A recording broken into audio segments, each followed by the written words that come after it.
оказались затронутыми и другие страны. Напоминает цепную реакцию и ставит весь Ближний Восток на грань.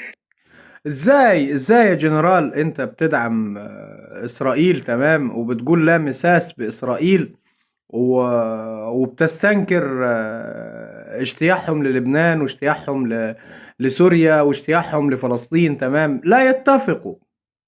أنت تعرف أنهم يستعدون يتجبرون على الدول وعلى الناس، ومع ذلك تقول كلمات ومن خلف الستار هناك أفعال أخرى.